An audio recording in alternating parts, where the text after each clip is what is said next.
Recording.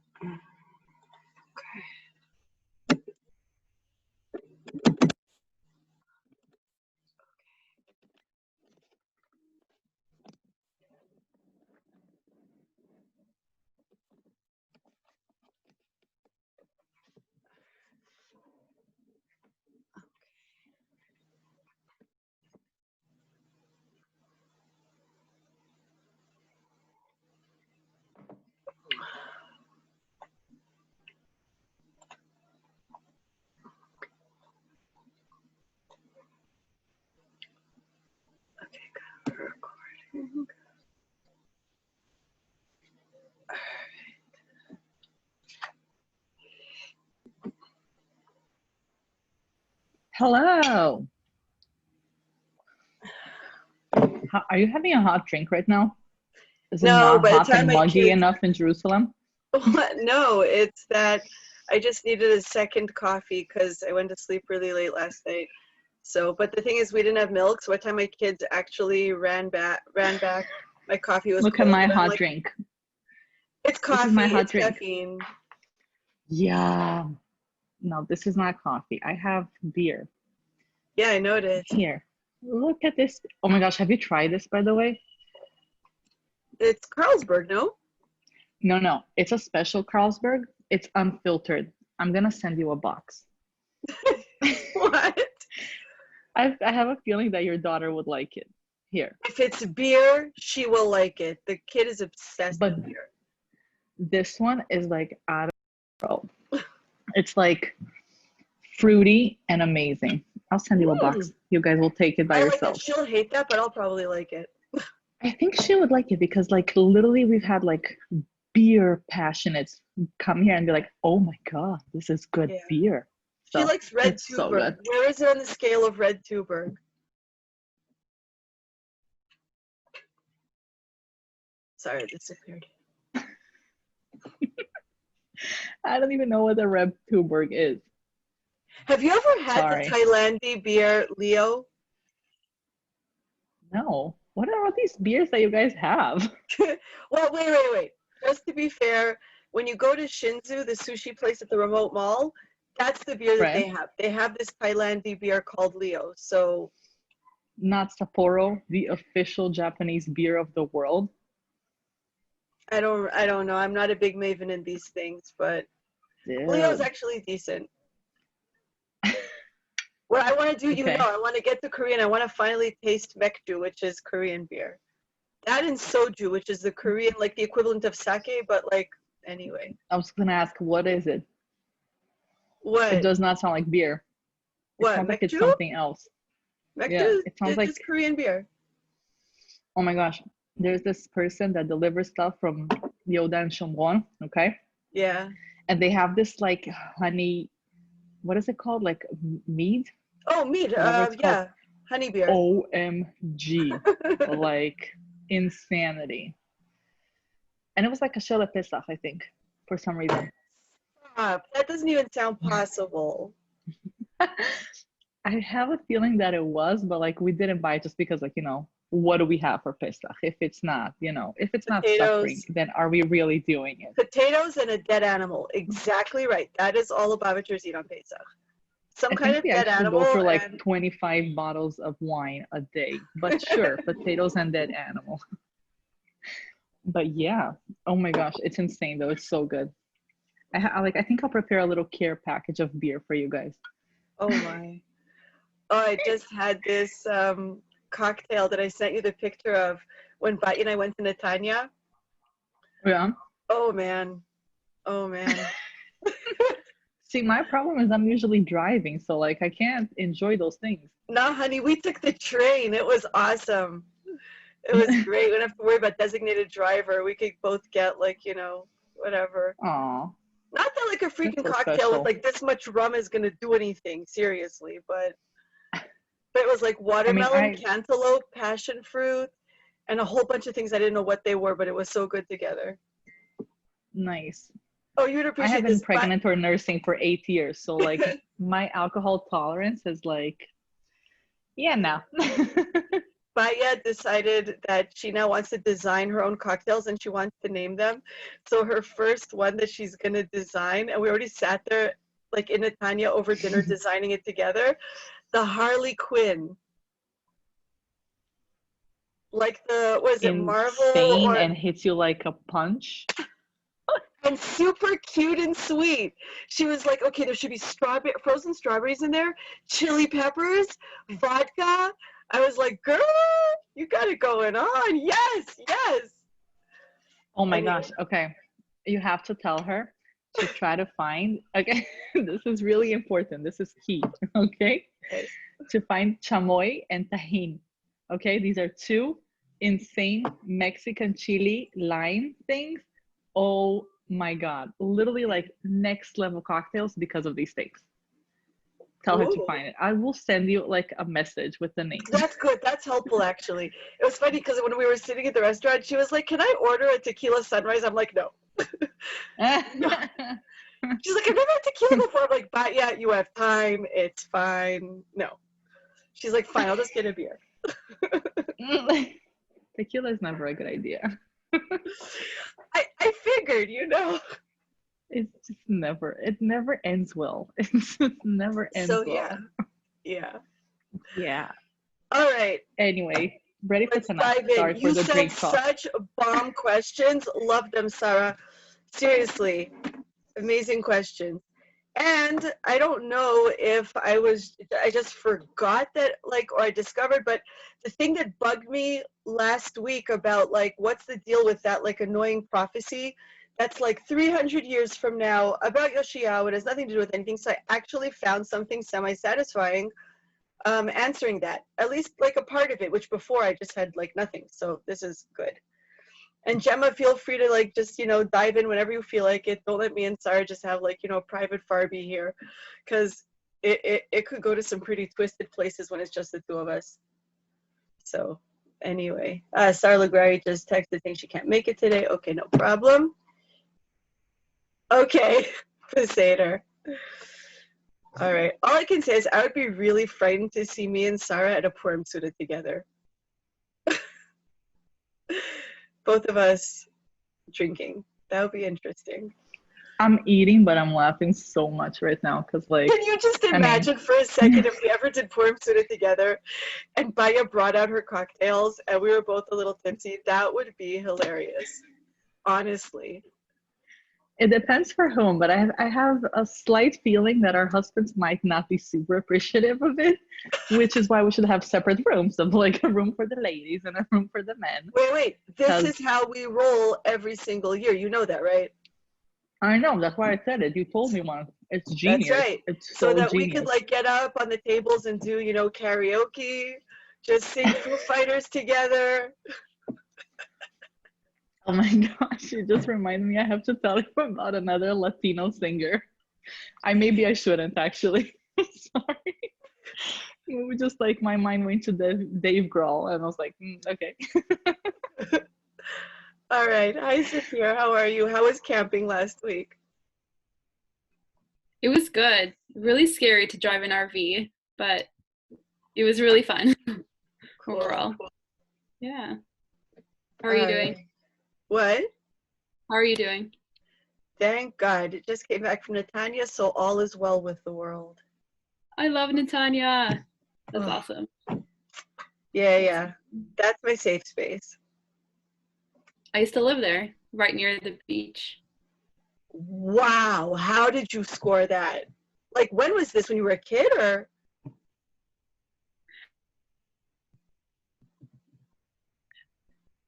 That you're having either connection issues or... There was 1 year that we lived right at the beach. Oh, yeah, I think can you... Oy.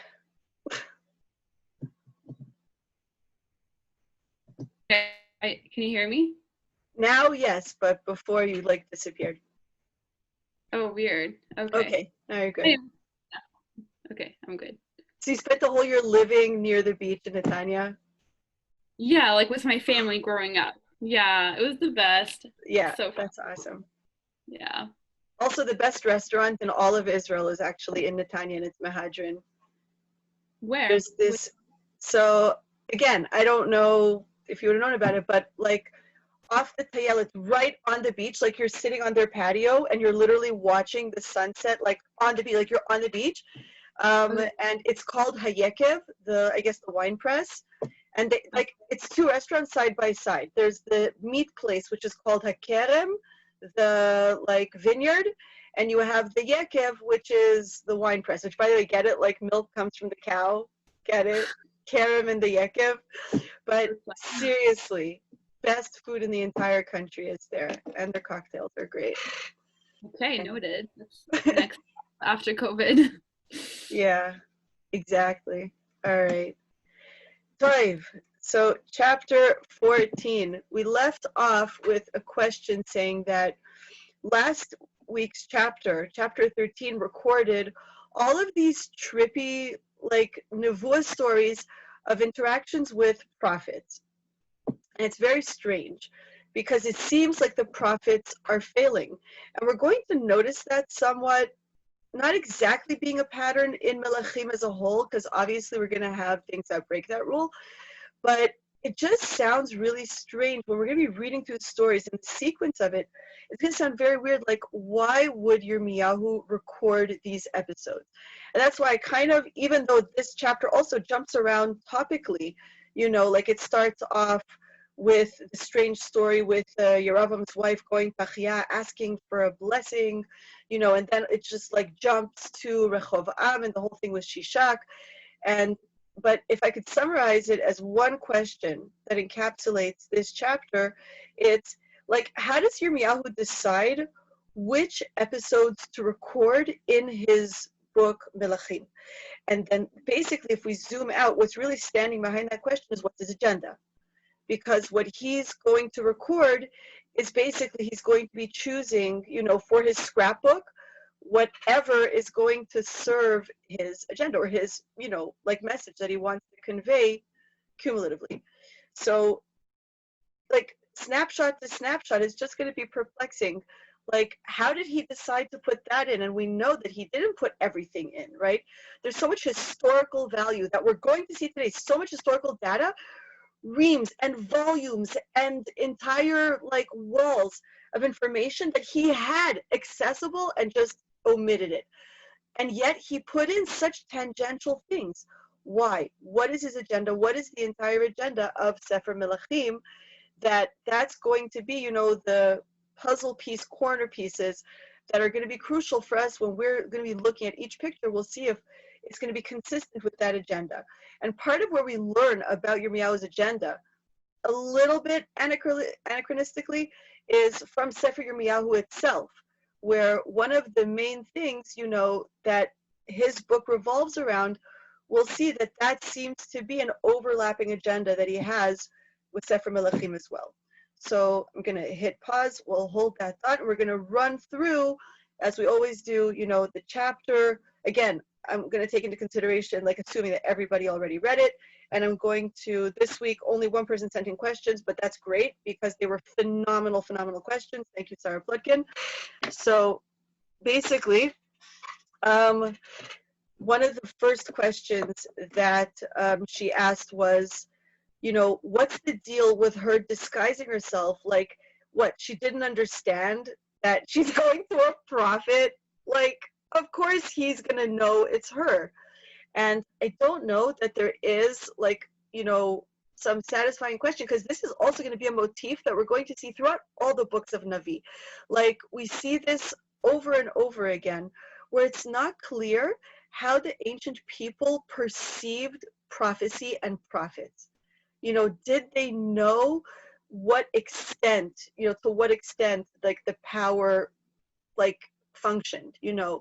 So I don't know what she was thinking. What we do know from the commentaries, from the commentators, is that when Yeravam tells her, you know, disguise yourself, it's not just a question of disguising, right? Because what do we know about Achia that would make her disguise completely useless?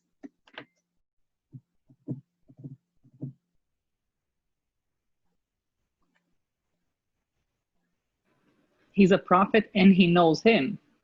No? Okay, Pshat tells us something really important when we hear Yeravam telling her, disguise yourself, and we're thinking, what the heck for? Because wait a second, if you bear in mind, how does Achia even know that she arrives? He knows even before, again, according to the Pshat, we're told two things. One, Hashem tells him, oh, Achia, by the way, like the queen of the 10 tribes is here. But there's one other detail that we're told that it seems like a totally peripheral detail, and it's actually the most essential detail, and that's why it's there, right? That's kind of an interesting spoiler alert, is the very trivial, really, really petty details that are included in the text that really strike us as, the heck? Like, why did you even bother? Always pay attention to those, because those are often the clincher, linchpin details, either because it's a pun or because it's a hint to something. But either way, when those details are included, immediately, slow down next to those speed bumps, because it's telling you, look around, because all the information you need to decipher the story, it's right here. So that detail that I'm fishing for from you guys, right? What does it say? How does he know? Other than God, telling him, by the way, so-and-so is here, how does he know that somebody is waiting at the door? Like, there's a detail there. Anyone remember? He hears her footsteps. Thank you. Exactly. He hears her footsteps, so he already knows someone's there.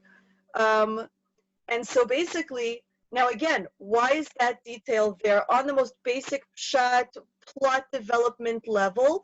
It's to emphasize what? The other detail that I'm fishing for about why her disguising herself is completely useless. Because we're blind. Exactly.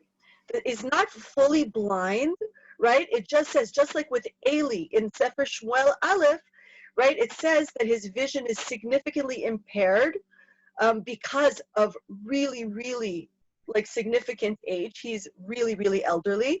And so basically, whether it's cataract or whatever, he's not fully blind, but he's functionally blind. And so that's why her disguising herself is stupid, because, hello, he can't see you anyway. So what the commentators say, it's not that Yeravam isn't just telling her, put on a disguise so that nobody knows you're the queen of, Yisrael, of the Israelite kingdom.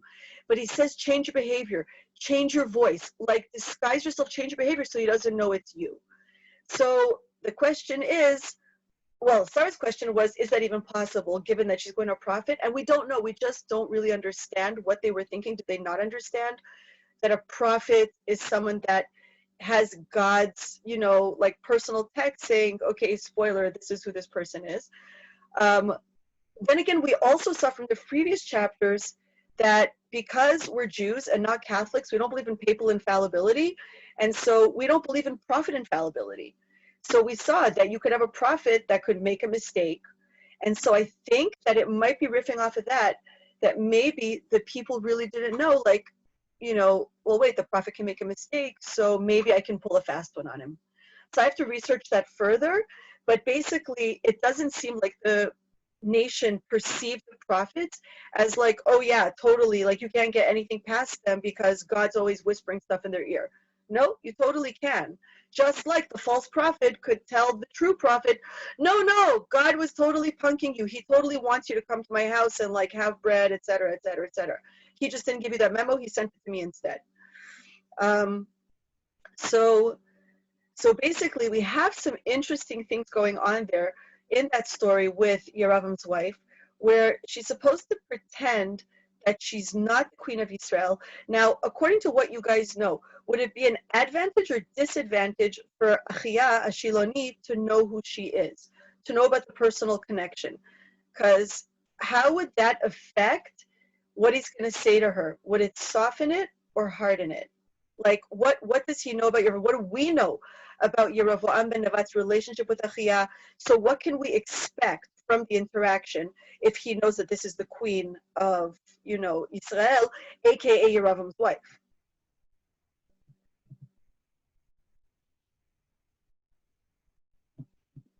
I mean, didn't he make the prophecy that he would be king over Israel? Not only that, exactly. Plus, but well, I don't know like past that, but I think like I would like psychologically I would expect that he has a lot of expectations from Jeroboam. So Yeah, so like other than informing him of the prophecy that, oh, God has ripped away 10 of the 12 tribes from the house of David and he's handed them over to you, he actually is like partially responsible for anointing him and appointing him king. So just like Shmuel, the prophet, was so emotionally connected to Shaul, you know, because he anointed him, and like he just felt a special bond and he felt very protective of him. So much so that when God tells him, okay, go to Jesse's house, to Yishai's house, and anoint the son, and when he meets David, Shmuel is so not into it. Half-hearted is already like a compliment about how Shmuel is interacting with, you know, David when he comes to anoint him secretly. He's like, but you're not Saul. But you're not Saul. And God even says to him, how much longer will you like, you know, like mourn over him? But we see that there's a very like tight relationship. So basically, we would expect that if Achia needs to convey a negative prophecy or, you know, like to someone from the house of Yeravam, is knowing that it's going to be from the house of Yeravam going to like make him more compassionate or even more harsh because he's going to be disappointed. What do we expect? I have a quick question. Was he like aware of all the things about the, like, you know, like the sacrifices and stuff? He was in Shiloh. Yeah, for sure. So but he because wasn't this like was a there. this was a national huge thing, right? He had two huge inaugurations, one in Bethel and one in Dan. They were a huge deal. The whole nation came to this. Plus, we had said that Yeravam had set up goons on the roads to Jerusalem to like cut the 10 tribes off from being able to go to bring Korban Pesach and whatever at the right time, you know, like, and at the right place in Yerushalayim, because he wanted to hijack all the power for himself, have complete power. So basically, yeah, Achia knows what's happening, and he knows that Yeravam ben Nevat put, you know, 2 golden calves in each temple, right? The alternative Batei Mikdash. And the interesting thing, we'll see today an additional level of significance to that, about how non-Avodah Zarah everything Yeravam did. And that also comes out in what Achia says to Yeravam's wife. But basically, yeah, he knows. So he's not surprised at all by the prophecy that he has to deliver to Yeravam's wife. Who, for the record, an interesting thing that I discovered was that, you know how like the Bible is full of like anonymous characters, right? So we have so many external sources, whether it's Midrash or whether it's other like biblically influenced books, like for example, the Quran, or even like different translations, you know, like the first Greek translation, the Septuagint, you know, of the Bible into Greek, like certain details were changed, whether it was by Chazal themselves, right? If you recall the famous story that when Ptolemy, was it the first, that, you know, requested the translation of the Bible into Greek, and he put the 12 sages in 12, was it 70 or 12? Oh my God, I'm blanking. Help! He put the sages into each sage to a different room, and they all emerged, and they all made the same. I think it was 70 sages, and because the number, I think the reason of number 12 is because they made 12 changes to the pshat. Because there are certain psukim that if you just translate it directly, it's just going to be messed up.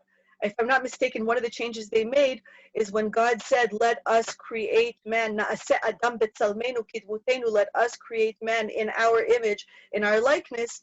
So each of the sages immediately changed it to singular, because they were like, okay, this is going to screw everybody up if they suddenly see that the Tanakh like talks about Hashem in like singular, except for like a handful of psukim where God just suddenly decides to speak in the plural. Especially at the worst time when he's creating the world. It's like, hi, you Jews are hypocrites. We told you that there's more than one God, and that it's more than one God that created the world and man, etc., etc., etc. But basically, so those sources are really, really important for us as well, to sort of see the development of the consciousness of certain stories. So interestingly, Yeravam's wife has a name, just like with, oh no, it wasn't yours, and Sapir, it was in the Yosef class, where Eshet Potifar, right? She has a name in the Quran and Midrash. Like, she's not just the wife of Potifar. She has a first name that is known. So anyway, that's just as an aside, and I'll bring up later why I brought this up. It's not just me being random, which you guys are used to by now. Anyway, so basically, back to the initial question, does it serve to her advantage or disadvantage for Achia to know that she's Yeravam's wife?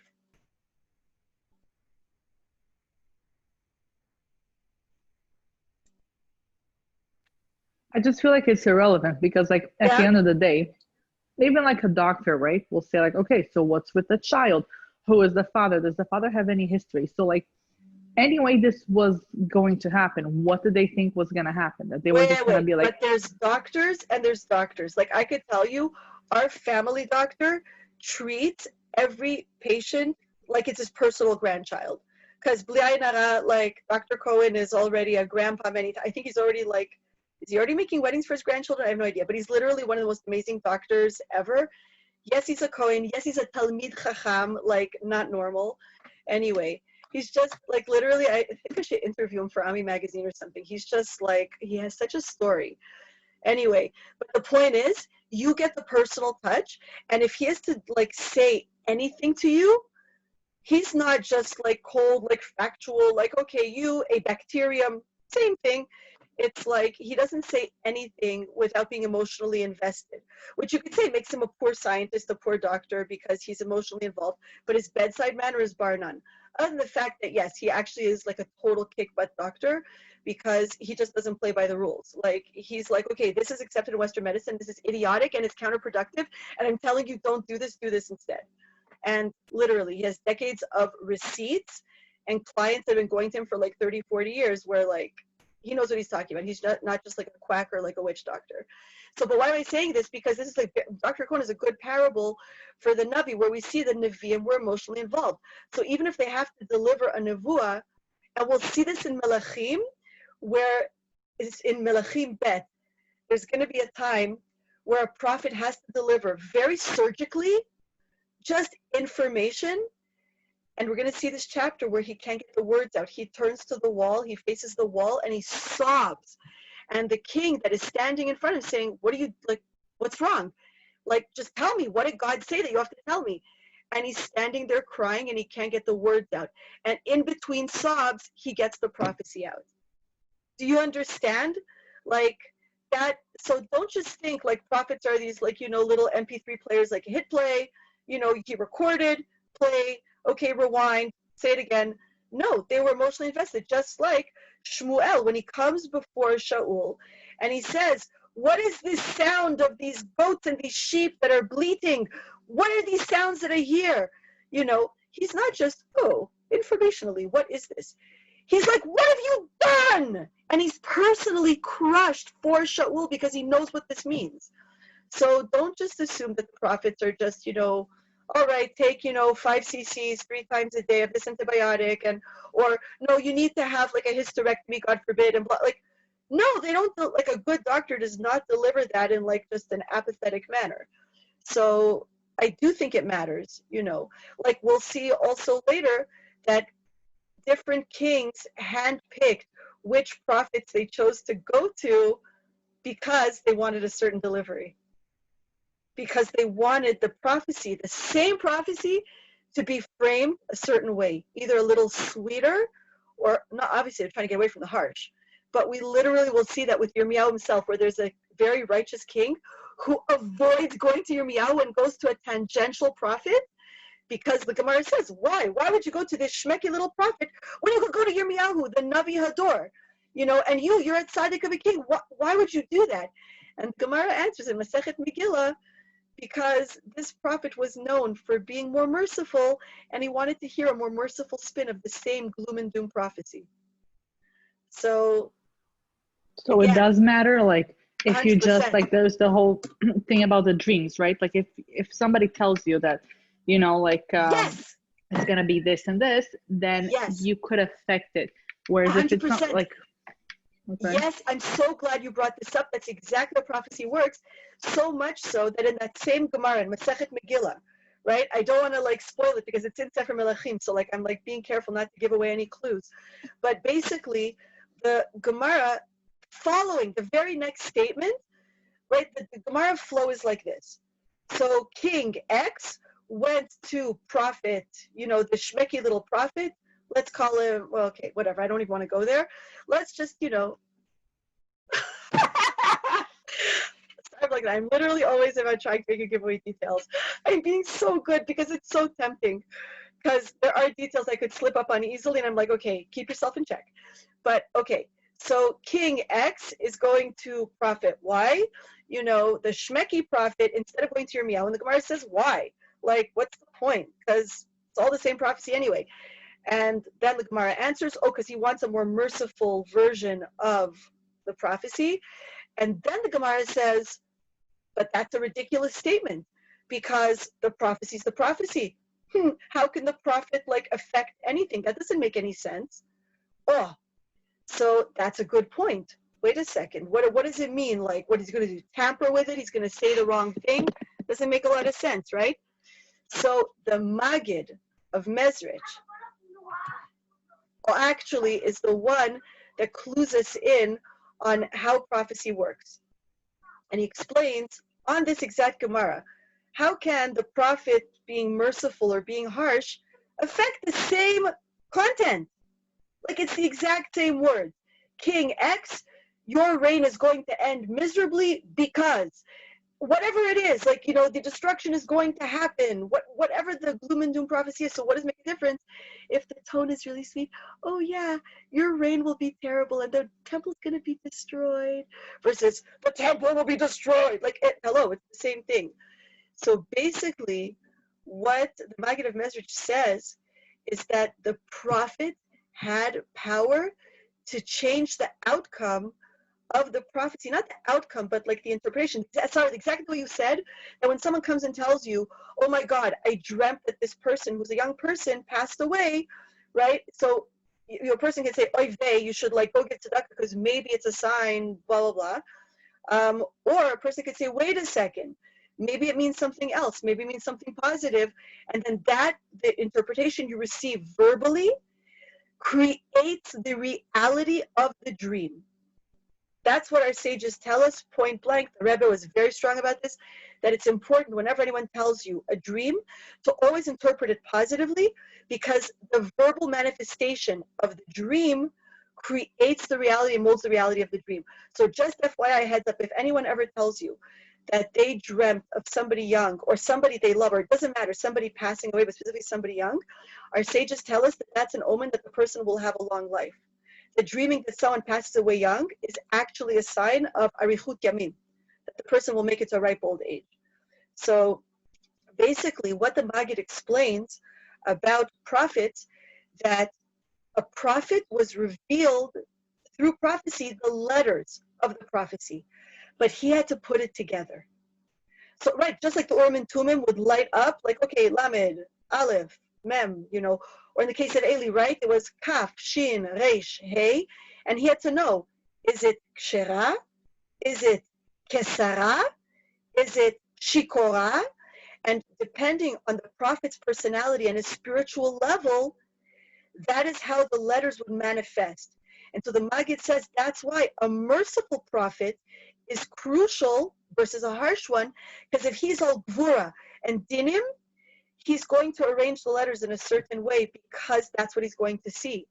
But a person who's more Rachamim or Chesed is going to arrange them, and he's able to sweeten the judgments and arrange them in a different letter, in different order. So it's not that they're like, it's totally subjective and they can do whatever they want, which is an actual machlokas among our sages. How does prophecy work? Does Hashem just tell the prophet, this is what I want you to say, you figure out how to say it, you have full creative license? If I'm not mistaken, the Ramchal, Rav Moshe Chaim Lutzato says that. And on the flip side, oh no, maybe it's the Abravanel, I have to look it up. On the flip side, the Malbim says, no. The prophet was spoon-fed not just the content, but the form as well. The words and the metaphors and everything, just literally spoon-fed, this is how you're going to say it. So the machlokes, who's right? You know, I'm pretty sure it's the Ramchal versus the Malbim. And the Maggid is in the middle, and he says, wait, they're both right. Right? It's kind of funny because I think the Malbim came after the Maggid, but play along with me here.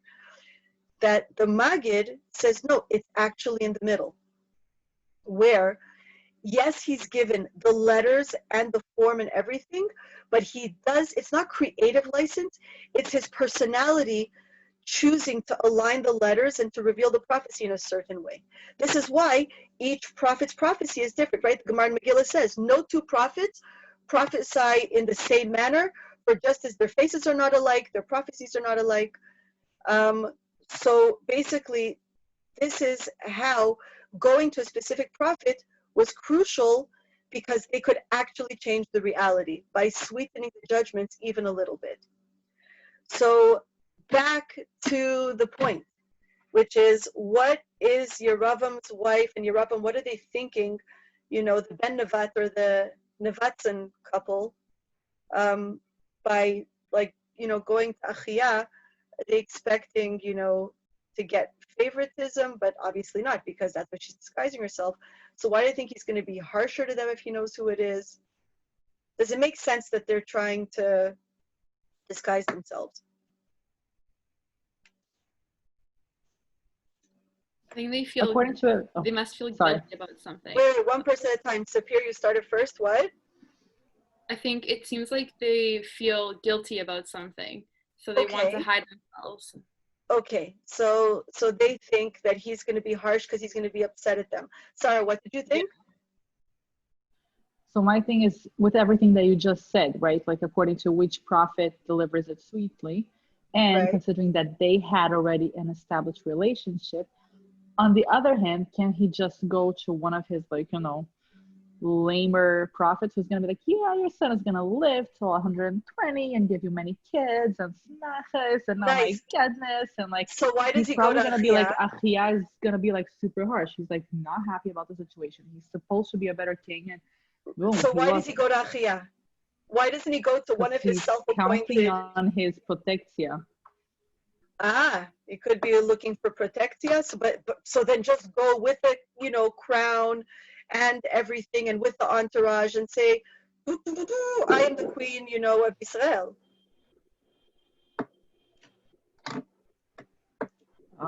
Maybe they just want the truth.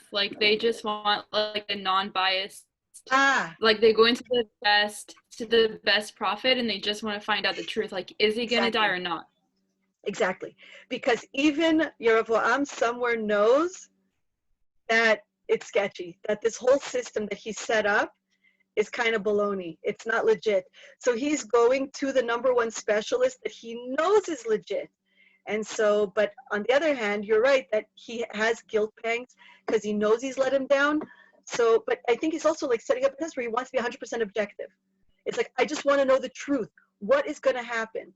So he goes to Achia deliberately, and because he just really wants to know what's the pshat. Exactly. So basically, right, this also answers the other thing, right? Like Sarah, you said, he knows his religion is a bust. It seems like they hope to fool Achia. So again, he knows it's a bust, which is why he's going to Achia, because he just wants to know the truth, but he does feel kind of guilty about it. So he's like, no, just, disguise yourself. Don't let on. But he really should have known that because it's the real deal, he's going to see right through her, right? He's going to know whether she's wearing a potato sack and she's hoarse or acting weird. He's just going to know. He's going to sense that it's her. Okay. So basically, the other question that's connected to this, Sarah asked, why is this son considered the one good thing that came from him, right? It's a very, very strange thing. We don't know anything about this son named Aviyah. We just know his name. And and we're told, he was so good. And that's why he's going to be buried. And, because he's so good for some reason that we're not told ever in the Pshat. By the way, you could literally go to Divrei Yamim. You could comb the entire Tanakh. You're not going to find any Pshat record of what was his big tzidkus. And yet, there's something so good about him that he's going to be buried. None of your other kids, you're not there's a whole gloom and doom nevuah that the wife of Yeravam receives. So what is this good thing, you asked? Like, why is the son considered a good thing? And what did he, did he do anything worth his time? So the Gemara in Moed Katan, Daf Kafchet Amud Bet, fills in the blanks for us. And it says the following midrash, and it's very weird.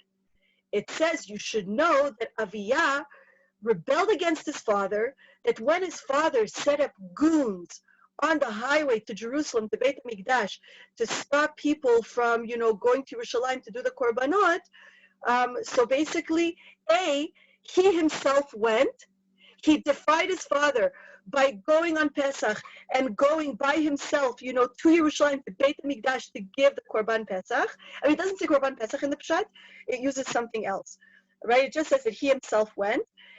And then there's another opinion that says, no, that's not what he did, but that rather he got rid of the goons, that his father set up the goons, and then he went and said, no, I'm getting rid of you guys. I'm firing each and every one of you. And that is why this was the immense good that he did, that, that's what caused him to, that's what Hashem is referring to in this Nevuah of Achiyah. So I kind of, took advantage of the fact that you guys don't have the Hebrew in front of you. If you guys would see the Hebrew in front of you, the original Gemara, which is in Hebrew, not Aramaic, you would already be like, but I'm taking advantage of the fact that you don't have it in front of you to say, wait a second, where did the sages even get this from? Can we even figure out, where did they get this midrash from? Is there some hint in the Pshat, that they're latching onto? Because as I've said to all the Mayanoters ad nauseum, in my 25 years of teaching, I have yet to find a single midrash that is pure creative license that isn't firmly rooted in the Pshat. So I am going to give you the hint. I'm going to tell you the midrash exactly as it appears in the Gemara. So wait, I still have it open. Let me see if I can share screen it. No, I closed it. But basically it says like this. It says that when it was time for Aliyah L'Regel, that he himself, went to Beit HaMikdash.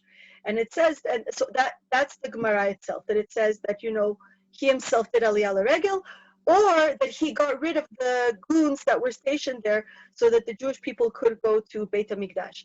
Now that I've totally spoiled it for you, what in the Pshat are the sages based on? Where are they hearing this remez?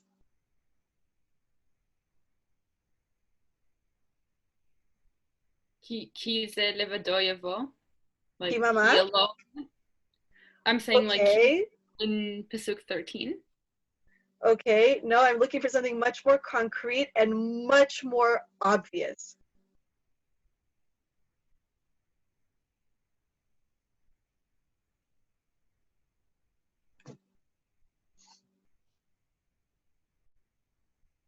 There's one detail that appears in the Pshat twice. Both times it seems totally superficial or random. And this one word is the connection that the sages are building this midrash on.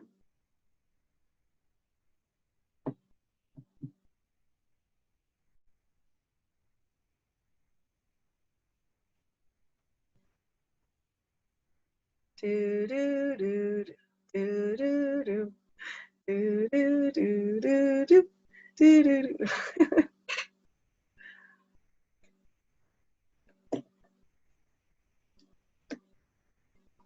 We had already mentioned it. I had already made a whole big deal out of this, detail that, gosh, what is it doing here, right? You thought I went off on a tangent, and now I'm bringing us back to it. And the same detail also appears at the end as the sign that Achiyah gives, Mrs. Yeravam, saying, how do you know that this will come to pass? This is what's going to happen. He gives her a sign, and this is a sign that ties the story full circle. And that detail is what the sages are basing the midrash on. Gemma, you have a clue? I'm putting Gemma on the spot.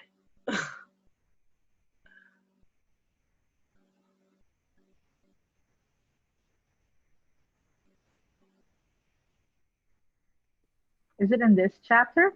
Uh-huh. Yeah.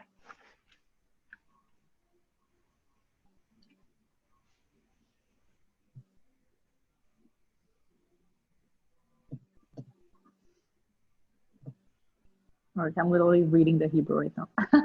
Good, because it's a pun. I'm going to write two things on the board that we're going to refer back to in a sec.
No?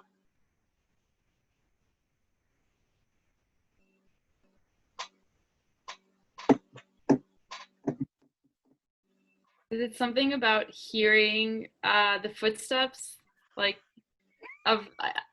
I'm not quite there, but I don't know, like something about hearing the footsteps. Yes, and yes, like, exactly. Does he hear the footsteps of Avia going up to Yerushalayim? Like he sees it, kind of. Oh, wait.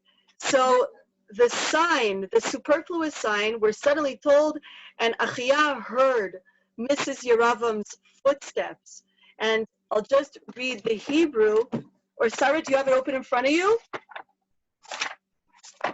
Yeah. Okay, so you want to read it? We're talking about Pasuk Vav. Vav. Yeah. ויהי כשמוע אחיהו אל כל רגליה בא בפתח ויאמר בואי אשת ירבעם למה זה את It's kol ragleh. He sees he hears the sound of her feet or legs, right? Because in Hebrew, we have the same word for both. Just like there is no separate word for hand and arm, there's zroa. But either way, raglayim, right? Feet and legs. Okay, and then what is the sign at the very end that he tells her? Yeah, the child is going to die. And again, he says it's a child. But basically, what is the omen? Oh, when her feet return to the city. Again, unnecessary detail, right? Hold on. I'm looking for the pasuk. Found it? I think it's Yud-Bet. Makes sense. ואת קום ילך לביתך, בבוא רגליך העירה ומת הילד. As soon as your feet, your legs come to the town of Tirza, which is where Yeravam relocated the capital city of the 10 tribes, and that's going to become a detail that's going to recur, right? Because they're going to be a ping pong match of like whichever king rules over Israel, he's going to be moving the capital city to different places, but Tirza is going to be like the place that they keep returning to after Yeravam establishes it. When your legs or your feet come to the city, the child will die. Now, can you tell me what the connection is? And I'm pointing to the board. עלייה לרגל. Because so our sages are like, why? Because the number one sin that Yeravam committed was by cutting off the Jewish people's connection with the regalim, the 3 times a year that the Jewish people have a commandment to come to Jerusalem specifically and to give, whether it's the bikurim on Shavuot, the first fruits, and the challah loaves, whether it's the korban Pesach on Pesach, or whether it is, the korban of Sukkot, right? Either way, they have aliyah l'regel. And so basically, our sages are saying, why do the words legs bookend the story? it's a remez. And again, why does Hashem want to hint to us, and not just tell us flat out? So hold that thought. But either way, it's only hinted that yes, he did something to rectify it, to rectify the regalim, and that's why, he's going to, some part of his death has been sweetened, that his body will not be, defaced or somehow disgraced, unlike the other, his other siblings, etc. And that because he honored the regalim, so too, that's why his death is going to be honorable. That is the good that he did. Exactly. One other thing I wanted to point out is we spoke about that Yeravam ben Nevat, so he did not want to lead the Jewish people to idolatry. He did want to monopolize power. That's correct. And that was a sin. But we see that he wanted to replace, or he thought he could replace, Aharon HaKohen. Where do we see this? So the other thing that we see that's a hint that he did not lead the Jewish people to idolatry, what did he name his firstborn son? Aviyah. What does Aviyah mean? My father is Hashem. Exactly. My father, meaning my Lord, my master, is Yud-K. Exactly. So he's not looking for Avodah Zarah, which we will see later. There are kings that are going to either skip godliness or they're going to incorporate idolatry, depending on which influence is dominant. And so if he's giving a name like Aviyah, that says something. But the other thing, he's specifically seeking to replace Aaron HaKohen, which I have two clues that from the pshat that are telling me this. Ladies, when you look at what he named his two children, what does this remind you of? If we were to flip the order of the boys, and Nadav was the first one, and Aaron's Aviyah. boys. What? Aaron's boys. Exactly. Aaron's two eldest children, Nadav and Avihu. Exactly. That what happened to them? Burn, baby, burn. They burned, but why? Because they were sinners? Because they were evil? Because why? They were too eager to bring a sacrifice that wasn't authorized. Exactly. In an ecstasy of wanting to do their own version of, mystical experience or Judaism or inauguration of the Mishkan, right? They were like, no, but we feel this really, really strongly. And so they burned up. So we see that this is what is the motivation behind Yeravam. And therefore, ladies, who made the original golden calf?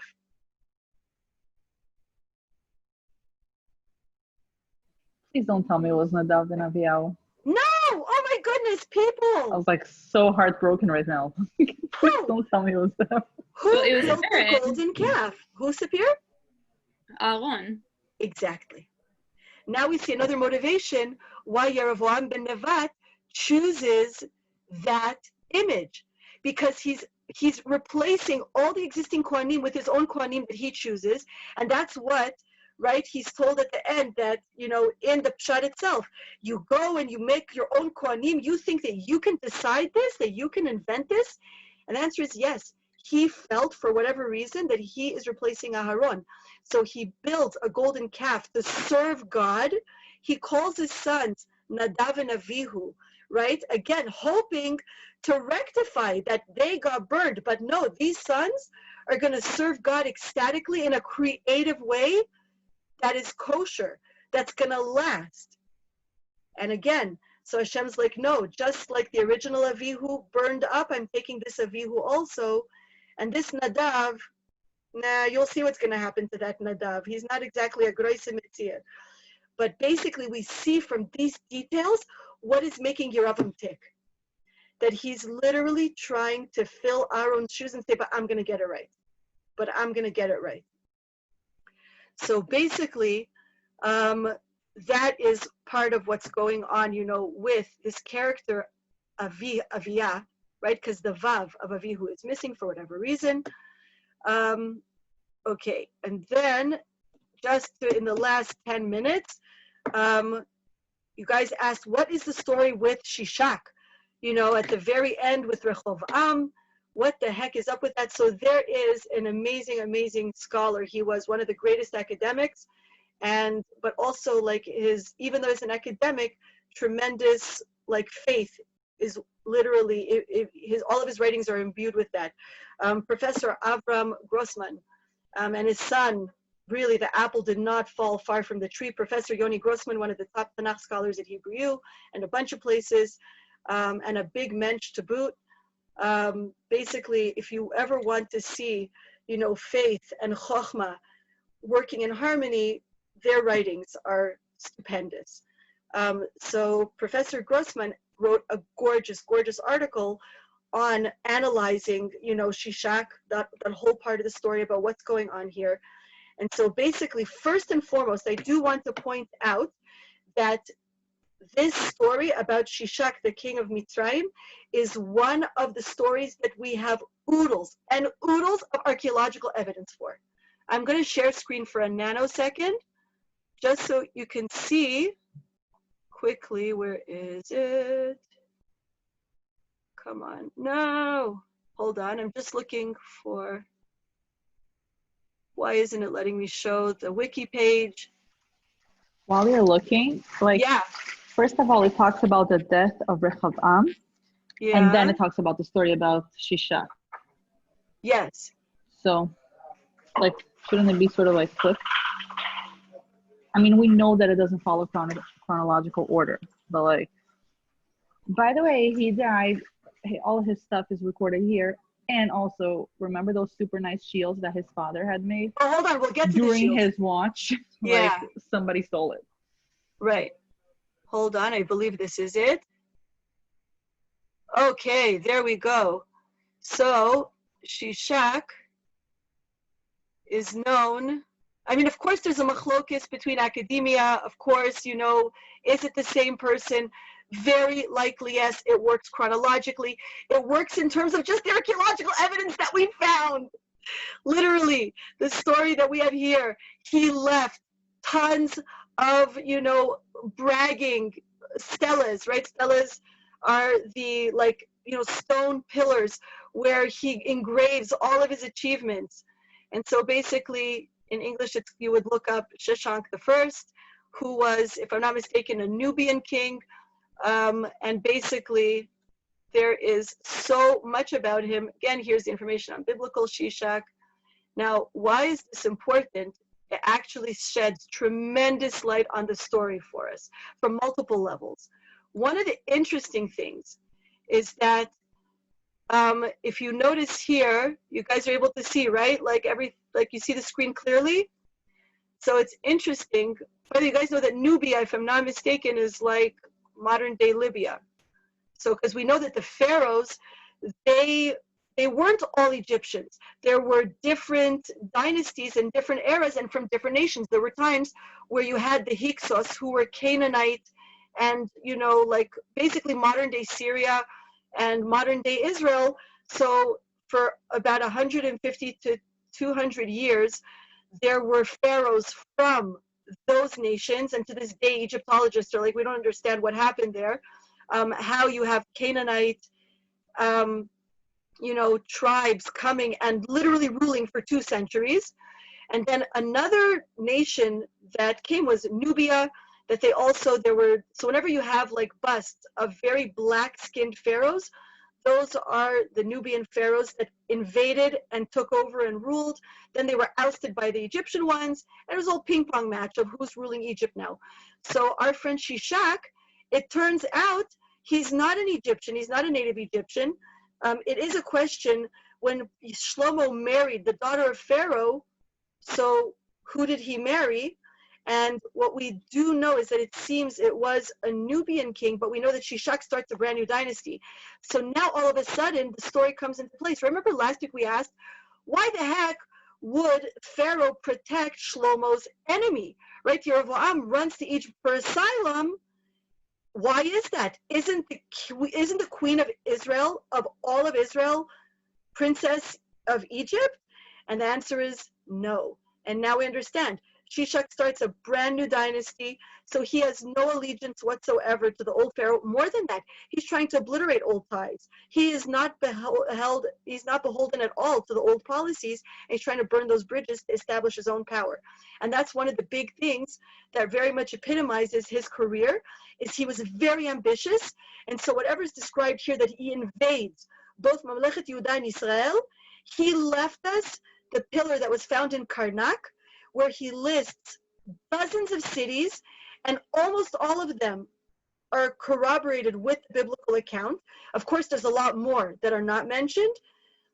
And basically, because he was trying to take over this corridor of Israel, right, and Lebanon, etc., why, ladies? Why are nations always fighting over this shmecky, pathetic little piece of land? We spoke about this. Why is Israel so crucial, and every king that's going to try to build an empire is going to be hell-bent on conquering it? We're crossroads. Economic and political corridor, exactly. Whoever owns this place, you know, that's it. This is the major financial pipeline and power pipeline, precisely. So that's why he's taking a stab at owning all of this. But the other thing I wanted to point out, domestic policy, Libyan concepts of rule out for parallel existence of leaders who are related by marriage and blood, and Shishak, his successors, used that practice to consolidate the grasp on all of Egypt.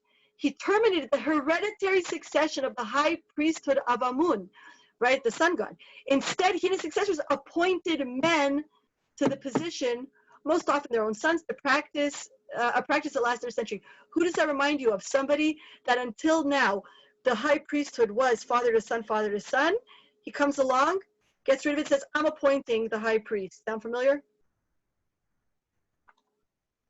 Yeah, Yeravam, but like if he was there anyway, like they even thought of this together. I don't know. So who did Yeravam run to for asylum? To Shishak. So now Shishak is backstabbing him and attacking him. But what I wanted to point out was it could be that Yeravam learned that policy there. Could be. Right? Because he lived there for a while, like I think 2 decades, no? Or am I remembering wrong? I have to double check that.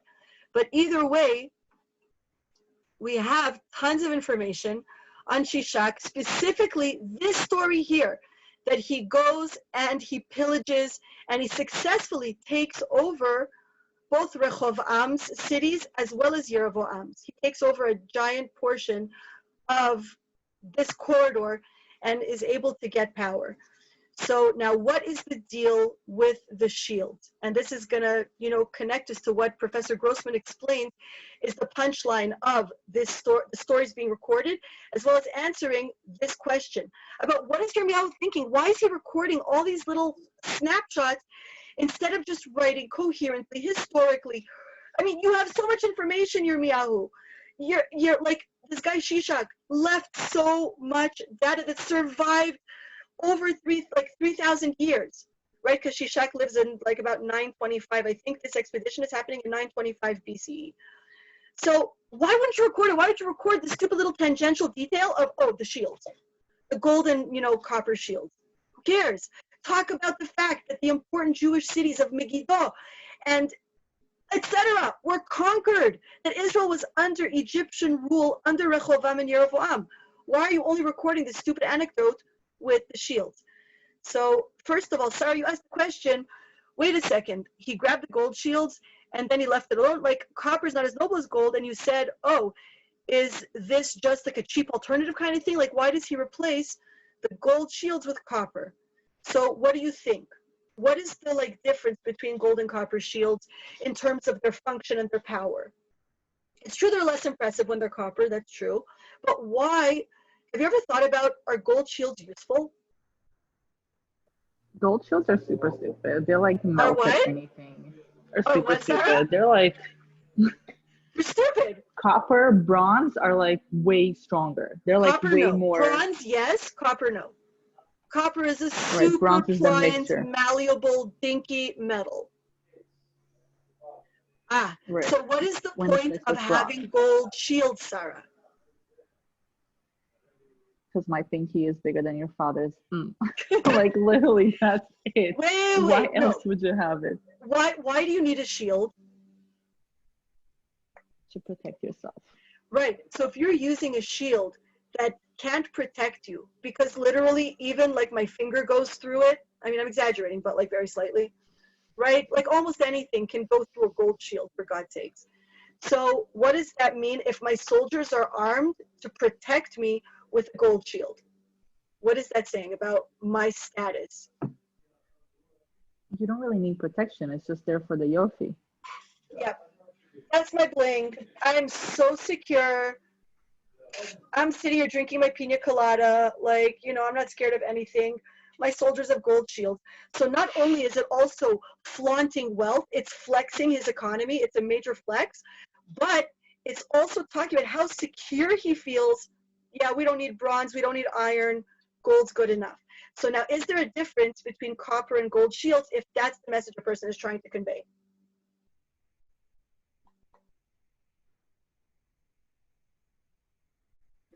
If it's just for the Yofi? Or the flaunting, right? It's literally being in your face. So again, the shields here are not for protection. They're literally just, you know, a pissing match, which we said that's a very big part of what's going on in diplomacy, if you want to call it that, or in the various interactions that kings have. You know, it's like that clip that I wanted you guys to see from Charlie Chaplin's The Great Dictator, of the way, you know, the Mussolini character is interacting with the Hitler character, where it's literally just very diplomatically, very politely, you know, each one saying, my pinky is bigger than your pinky, just to play along with Sarah's, you know, idea. I love that insult, by the way. The ultimate so adding to my list. Right, right. So basically, he's replacing the gold with the copper to continue his pose of, I'm totally secure, I'm totally fine, everything's wonderful, nobody can hurt me. But on the other hand, it's like, wow, everybody sees that you're hurt because copper is significantly less, you know, blingy. So the other thing that Professor Grossman points out is that what is the deal with this stupid tangential story? So he says that part of Yirmiyahu's agenda throughout Melachim is to show that he's fixated on the role that the Beit HaMikdash, more than anything else, plays in being the litmus test for the Jewish people's morality and hence political power. Because we said there is a separation of church and state, right? Like your moral state, your spiritual state, and it's the same thing, is literally a reflection of how you're going to do politically. So basically, he talks about how all the interactions that are going to be recorded are around the Beit HaMikdash. He's not going to talk about the great, you know, conquests that the kings are going to send their soldiers out to conquer this or that or the other. He's barely going to write about that, right? Even here, this was a grandiose conquest that Shishak embarked upon. And what does Yirmiyahu record? The Beit HaMikdash, that he pillaged it, and the shields, etc. And basically saying that is Yirmiyahu revealing his cards to us, saying my agenda, and we'll see this so clearly with each coming chapter, both in Melachim Aleph and in Bet. You'll see he builds a very, very clear picture that in his book, he has a megaphone and he's screaming it, saying, people wake up. So he starts writing 25 years before the destruction of the temple, and he's just screaming, pulling his hair out of his head, saying, people, do you not understand that the number one strike the Jewish people had against them is they believe that as long as the Beit HaMikdash stands, they're invincible. They felt it was like a blank check. And so basically they felt that God was never going to let anybody damage it in any way. So when Shishak comes in and he's able to just pillage it, that was supposed to be a massive wake-up call for the people to do teshuvah. And we'll see this is like, just don't ever close this window, always minimize it or reopen it. This is going to be the running theme throughout all of Sefer Melachim.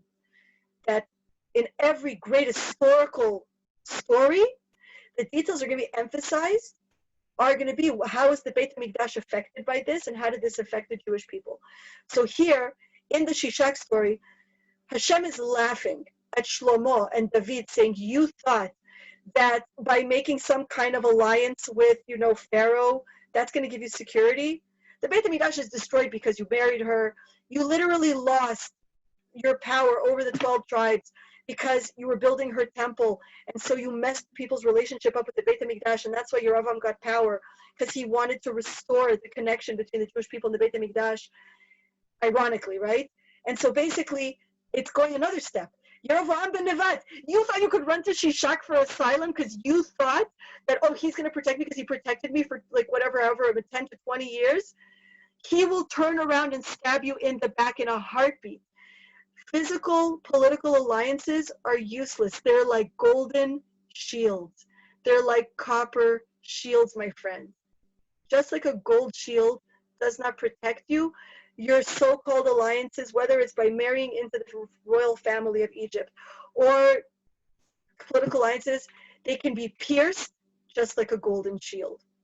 And so that's how Professor Grossman beautifully interprets the role of this story, saying the only alliance that is worth something, that can truly protect you, is the first part of chapter 14, which is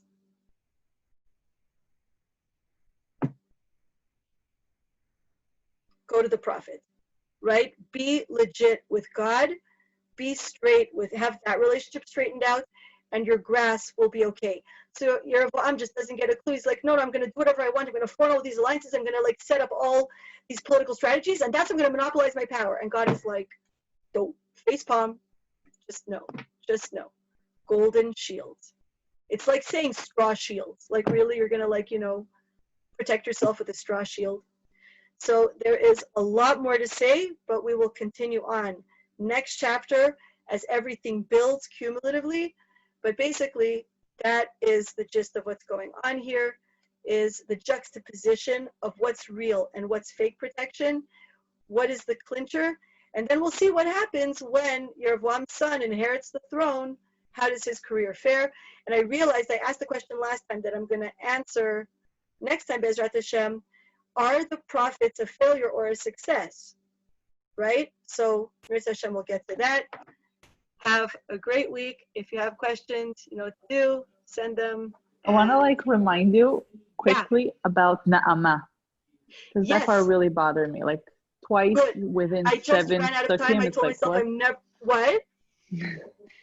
She's she is named twice within 7 psukim. So what's the deal? I have it written down here to address it, and I told myself I'm never going over 9:15 no matter what. So it's 9:14 right now on my computer. So. Bli Nether, next time. I'm going to open with that. Deal? Pinky promise? Cool. Pinky promise. Okay. Pinky, dude.